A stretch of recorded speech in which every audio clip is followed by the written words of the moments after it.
Hi friends, Chempoppara natural ബ്യൂട്ടിയിലേക്ക് എല്ലാവർക്കും സ്വാഗതം. എല്ലാവർക്കും സുഖമാണല്ലോ. എല്ലാവർക്കും നല്ലൊരു ദിവസം ആശംസിക്കുന്നു. എല്ലാവരും എൻ്റെ യൂട്യൂബ് ചാനൽ സബ്സ്ക്രൈബ് ചെയ്ത് സപ്പോർട്ട് ചെയ്യണേ. അതുപോലെ തന്നെ വീഡിയോകളൊക്കെ ലൈക്ക് ചെയ്യണം. നല്ല നല്ല അഭിപ്രായങ്ങൾ ഇടണം. നമുക്കിന്നൊരു അടിപൊളി സ്നാക്സ് ഉണ്ടാക്കാം. ഈ യന്ത്രം ഇതൊരു യന്ത്രമാണ് കേട്ടോ. ഈ പൂരി ഒക്കെ പരത്തിയെടുക്കാനുള്ള യന്ത്രം. ഞാനിത് ഓൺലൈനിൽ വാങ്ങിയതാണ്. ഇതുവരെ എടുത്തത് ഉപയോഗിച്ചിട്ടില്ലായിരുന്നു. ഇപ്പോഴും ഇതുകൊണ്ട് ഒരു സ്നാക്സ് ഉണ്ടാക്കാമെന്ന് കരുതി. പൂരി പരത്താനും ഒക്കെ നല്ലതാണ്. നമുക്കിതുകൊണ്ടൊന്ന് പരത്തി നോക്കാം. ഇതുകൊണ്ടിങ്ങനെ പരത്തിയെടുത്ത് ഇതിലേക്ക് വെച്ചിട്ട് മടക്കിയെടുക്കാം. അകത്ത് എന്തെങ്കിലുമൊക്കെ വെച്ച് ഫില്ല് ചെയ്തതിന് ശേഷം ഇങ്ങനെ മടക്കിയെടുക്കാം. ഇതും പരത്തിയെടുത്ത് അതിലേക്ക് വെച്ചിട്ട് അകത്ത് എന്തെങ്കിലും ഫില്ല് ചെയ്ത് ഒട്ടിച്ചെടുക്കാം. അങ്ങനെയുള്ള ഒരു യന്ത്രമാണ്. പ്ലാസ്റ്റിക്കിൻ്റെ ആണ് കേട്ടോ. നല്ല എളുപ്പമുണ്ട്, നമുക്ക് പരത്തണ്ടല്ലോ. അകത്ത് ഫില്ല് ചെയ്യാനായിട്ട് കുറച്ച് വെന്ത ബീഫാണ് ചെറുതായിട്ട് അരിഞ്ഞെടുത്തിട്ടുണ്ട്. പിന്നെ ഒരു ഉരുളക്കിഴങ്ങ് ചെറുതായിട്ട് അരിഞ്ഞെടുത്തിട്ടുണ്ട്. സവോള ഒരു സവോള, കുറച്ച് വെളുത്തുള്ളി, കുറച്ച് ഇഞ്ചി അരിഞ്ഞെടുത്തിട്ടുണ്ട്. പച്ചമുളകുണ്ട്, കറിവേപ്പിലയുണ്ട്. നമുക്കിതെല്ലാം കൂടി ഒന്ന് ഫ്രൈ ചെയ്തെടുക്കാം.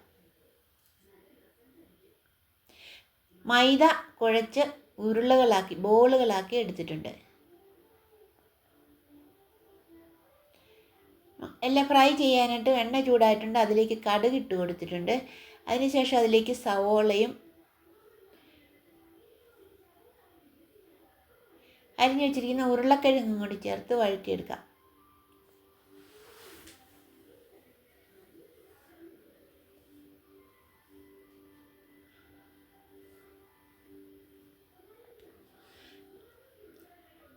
പച്ചമുളകും ഇഞ്ചിയും വെളുത്തുള്ളിയും കറിവേപ്പിലയും എല്ലാം കൂടി ചേർത്ത് നന്നായിട്ട് വഴറ്റിയെടുക്കാം. ഉരുളക്കിഴങ്ങ് ആവശ്യത്തിനുള്ള ഉപ്പ് കൂടി ചേർക്കാം. ഉരുളക്കിഴങ്ങ് സവോള എല്ലാം വഴറ്റിയെടുത്തിട്ടുണ്ട്. അതിലേക്ക് ബീഫും ചേർത്തു, പൊടികളും ചേർത്തു. മുളക് പൊടി, മല്ലിപ്പൊടി, മസാലപ്പൊടി, മഞ്ഞൾപ്പൊടി എല്ലാം ചേർത്തു നന്നായിട്ട് ഫ്രൈ ആക്കി എടുത്തിട്ടുണ്ട്. ഇതൊരു തോരൻ കറി ആയിട്ട് വേണേലും ഉപയോഗിക്കാം. ചോറിന് വേണേലും കൂട്ടാം കേട്ടോ. ഈ കറി നല്ല കറിയാണ്. നന്നായിട്ട് ഫ്രൈ ആയി വന്നിട്ടുണ്ട്.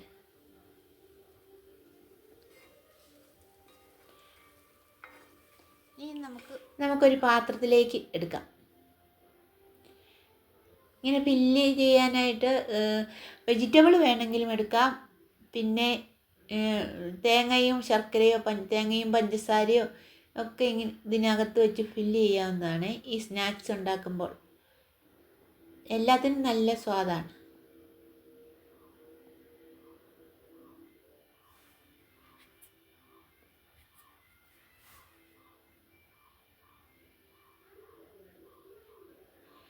ഈ പാത്രത്തിലേക്ക് പൊടി തൂക്കി ഇതിലേക്ക് നമുക്കത് റെഡിയാക്കി വെക്കാം.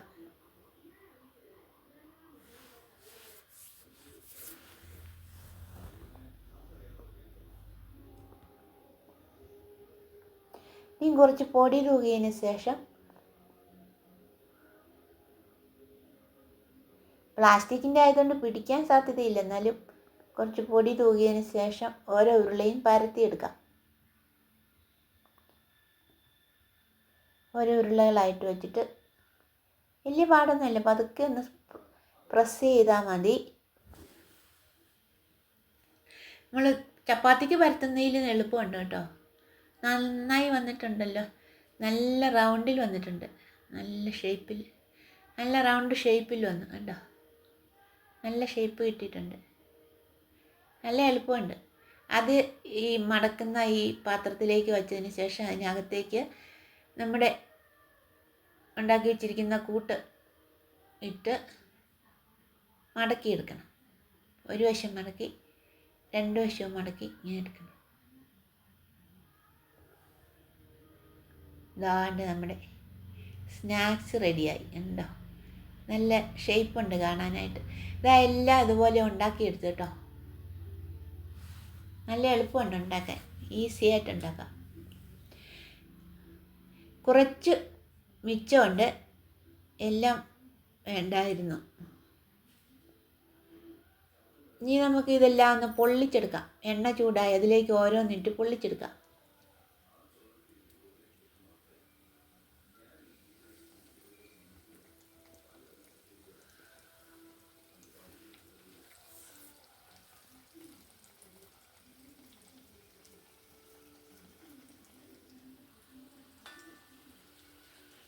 കുറച്ച് എണ്ണ ഒഴിച്ചുള്ളൂ, അതുകൊണ്ട് 3 എണ്ണം വീതമിട്ട് പൊള്ളിച്ചെടുക്കാം.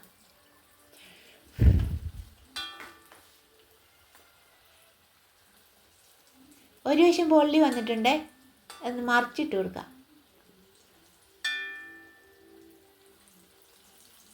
നന്നായിട്ട് പൊള്ളി വന്നിട്ടുണ്ട്, അത് നമുക്ക് കോരിയെടുക്കാം.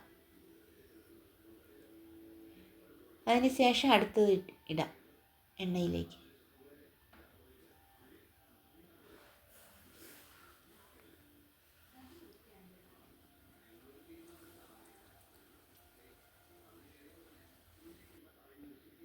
എല്ലാം നന്നായിട്ട് പൊള്ളിച്ചെടുത്തു കേട്ടോ. നല്ല സൂപ്പറായിട്ടുണ്ട്.